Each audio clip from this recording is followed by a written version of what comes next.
एक बार फिर स्वागत है आपका हमारे इस व्लॉग में। सब वही पुराना है, कुछ नया हो ही नहीं रहा है। मैं जाने कब से वेट कर रही हूँ कि कुछ ऐसा हो जो शायद खुशी मिले, जिससे एक अंतरात्मा होती है वो खुश हो जाए। लेकिन ऐसा कुछ नहीं हो रहा है, शायद पिछले कर्मों का फल है, पता नहीं, समझ नहीं आ रहा।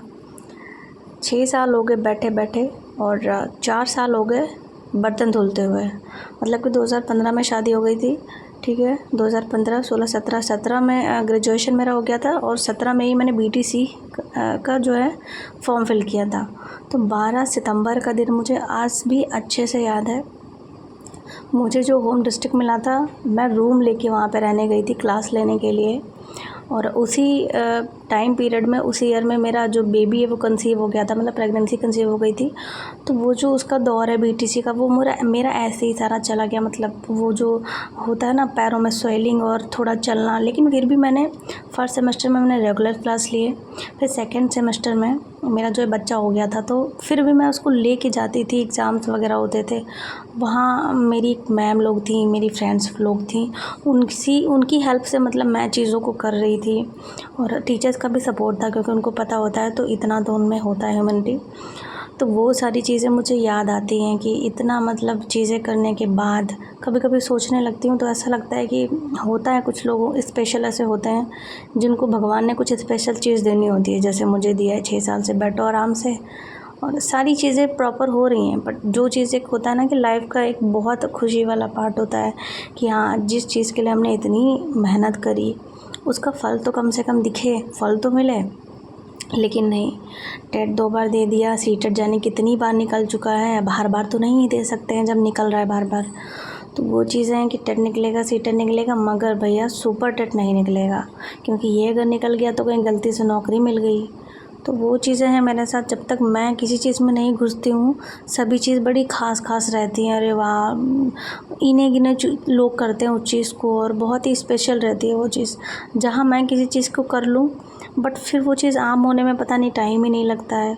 मेरी लाइफ तो ऐसे ही चल रही है। एक मेरा 6 साल का बच्चा है, जगह जगह फुदकता रहता है। मैं अगर पढ़ भी रही हूँ, ईयरफोन लगा के, ईयरफोन मेरा निकाल के और मेरे कान के पास बोलेगा मम्मा मम्मा। मतलब ऐसा इरिटेटिंग वाला वो टाइम होता है कि मैं क्या ही बोलूँ। लेकिन अब बच्चा है तो उसको भी चाहिए खेलने के लिए, आसपास कोई है नहीं, तो वो बस मेरे से ही मम्मा मम्मा किया करता है। छुट्टियाँ चल रही हैं तो मेरा सारा रूटीन की वाट लगी पड़ी है। नहीं तो मेरा बहुत अच्छा रूटीन चल रहा था, पढ़ाई का बहुत अच्छी मेरी पढ़ाई भी चल रही थी।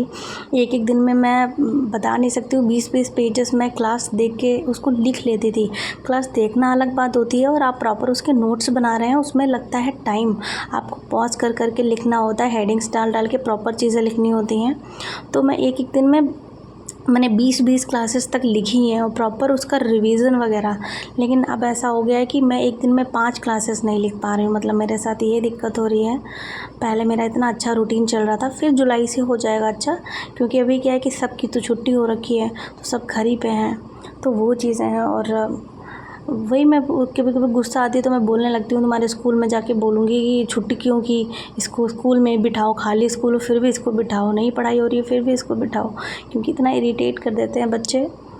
और जब ऐसी सिचुएशन आती है, घर भी देखना होता है, पढ़ाई भी करनी होती है। मेरा तो कभी कभी ऐसा हो जाता है, मुझे ना तो ऐसा लग रहा है कि मैं अपनी पढ़ाई को प्रॉपर ध्यान दे पा रही हूँ, वो सही से चल रही है, ना तो मुझे ऐसा मैं घर के कामों में मेरा मन लगता है। तो बीच का ऐसा चल रहा है दौर कि मेरा तो मैं बता ही नहीं सकती हूँ। मतलब कभी कभी तो ऐसा दिमाग ना, तो टेंशन इतना मतलब बना रहता है माइंड में। अभी ऐसा लग रहा है कि कोई ऐसा तो है नहीं 26 साल के हैं, सॉरी 16 साल के हैं। तो वो चीज़ है, अभी एज बढ़ती जा रही है। मेरा तो एक ही है कि भैया 30 साल होने से पहले नौकरी मिल जाए तो भी ज़िंदगी सुकून से निकल जाएगी। पर ऐसा तो मुझे कहीं आसार तो नज़र नहीं आ रहे हैं। पता नहीं, मैं प्रिपरेशन कर रही हूँ, जुलाई तक अगर आ गया नोटिफिकेशन तो दिन रात एक करके उस चीज़ में अच्छे से लग जाऊँगी। पहले से भी प्रिपरेशन कर रही हूँ, पर उसमें भी अभी डाउट सा हो रहा है, जो अभी अपडेट आ रही है तो ऐसा कुछ है। लेकिन अगर वैकेंसी आ गई तो फिर मैं बहुत अच्छे से चीज़ों को करूँगी। बाकी चीज़ें मैं कॉर्नर में कर दूँगी, जो चीज़ें बहुत ज़रूरी होंगी सिर्फ उन्हीं पे फोकस करूँगी। लेकिन अब तो माइंड में वो चीज़ है कि कर लो या मरी लो। मतलब मेरा ऐसा है, कभी कभी मेरा दिमाग बहुत इन चीज़ों में डिस्टर्ब हो जाता है, क्योंकि बैठने की भी एक लिमिट होती है। साइकिल से जा के मैंने इतनी दूर पढ़ाई करी है इतनी धूप में, ऐसा ऐसा करके पूरा पसीने में दूत होके, जब मतलब मैं हम लोग पढ़ने जाते थे, छोटे थे, तो पूरा मैंने स्टार्टिंग से, मुझे लग रहा है कक्षा 3 से मैंने 12th तक पूरा ऐसे पढ़ाई करी है। जैसे ही मेरा 12th हुआ, ग्रेजुएशन फर्स्ट ईयर ही था, वैसे ही शादी हो गई। तो मतलब एक होता ना कि वो चीज़ें तो मैंने अभी देखी नहीं है। अब शादी के बाद तो आप समझ रहे हो कि फिर वो सास के रूल्स और उनकी रेगुलेशन, उनकी परंपराएं, प्रतिष्ठा, पराकाष्ठा, वो जो चीज़ें होती हैं, वो सारी चीज़ें, भैया दिमाग ख़राब हो रखा है उन चीज़ों में। तो मैं बस, मेरा तो भगवान से यही बोल रही हूँ, हे माधव, हे भगवान सिद्धेश्वर बाबा, अब तो मतलब चीज़ों को करो। अब इतना एक लिमिट क्रॉस हो रही है। अब क्या बुढ़ा जाएंगे तब नौकरी मिलेगी हम लोगों को? क्या मतलब, मेरा तो कभी कभी मेरा ऐसा काम नहीं करता दिमाग। पढ़ते पढ़ते चीज़ें भूल जाते हैं, वैकेंसी नहीं आती। तो एक बार तो मेरा सुपर टेट का पूरा इतने अच्छे से मैंने पढ़ लिया, टेट के बाद लग रहा था आ रही है वैकेंसी, आ रही है, पूरा सुपर टेट का मैंने पढ़ लिया, सब्सक्रिप्शन ले लिया, और कुछ नहीं हुआ उसका। सारे लिखे ऐसे ही रखे हैं, बताइए। कोई नहीं, अपना कर्तव्य करेंगे।